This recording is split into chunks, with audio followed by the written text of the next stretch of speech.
নমস্কার বন্ধুরা, ধর্মীয় ব্রতমালার নতুন একটি পর্বে আপনাদের সকলকে স্বাগত জানাই। আজকের পর্বে থাকবে চৈত্র মাসে কি কি করা যাবে এবং কি করা যাবে না, এই চৈত্র মাসের গুরুত্ব, তাৎপর্য, মাহাত্ম্য কথা। ধর্মীয় দিক থেকে চৈত্র মাস অত্যন্ত শুভ। এই মাস থেকে হিন্দু নববর্ষ শুরু হয়, কিন্তু বাঙালিরা পয়লা বৈশাখ থেকেই নতুন বছর হিসাবে পালন করেন। স্বাস্থ্যের দিক থেকেও চৈত্র মাস খুব গুরুত্বপূর্ণ। তাহলে জেনে নেওয়া যাক এই চৈত্র মাসে আমাদের কি কি করা উচিত এবং কি করা উচিত নয়। চৈত্র মাস ঋতু পরিবর্তনের সময়।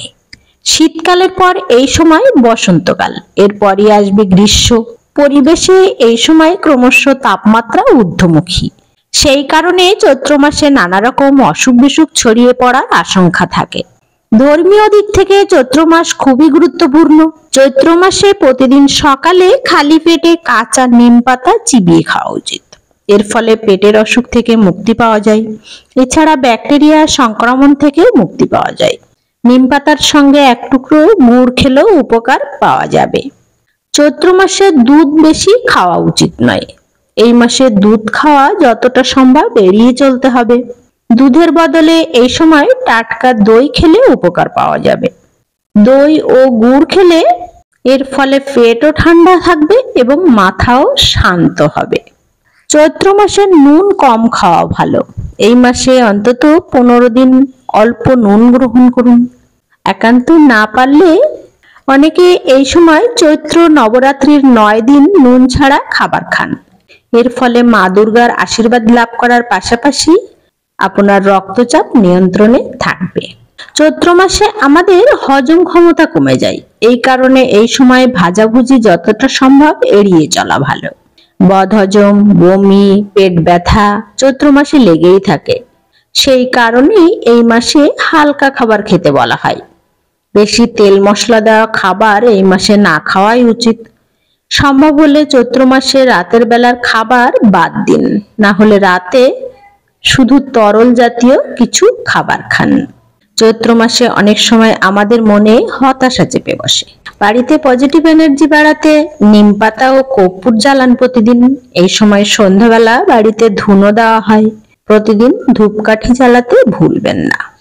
চৈত্র মাসের তাৎপর্য, মাহাত্ম্য।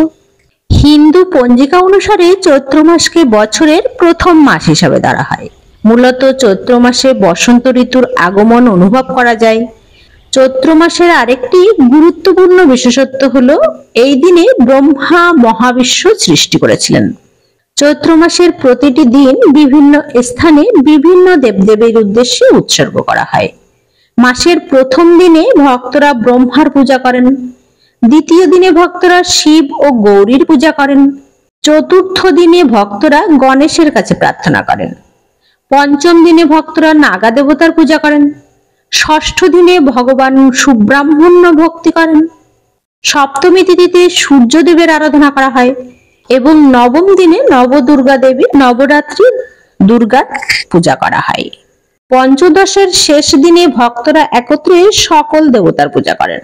চৈত্র মাসে পবিত্র সুত অনুষ্ঠান বা উপনয়নের কার্য সম্পাদনের জন্য শুভ, কারণ উপনয়ন হলো ব্রাহ্মণ ছেলেদের বৈদিক শিক্ষা শুরু করার যোগ্যতা। এছাড়াও এই মাসে ভগবদ গীতা, রামায়ণ পাঠ করা অত্যন্ত পবিত্র। এই চৈত্র মাসে সবাই পবিত্র নদীতে স্নান করেন। চৈত্র মাসে ভক্তরা তার দেবতা বা দেবীর বিশেষ পূজা করেন। দোল উৎসব পালন করা হয়। ভগবান বিষ্ণু এই মাসে মৎস্যাবতার রূপে অবতীর্ণ হয়েছিলেন। তাহলে আজকের মতো এই পর্যন্তই। সবাই ভালো থাকুন, সুস্থ থাকুন, সুন্দর থাকুন। নমস্কার।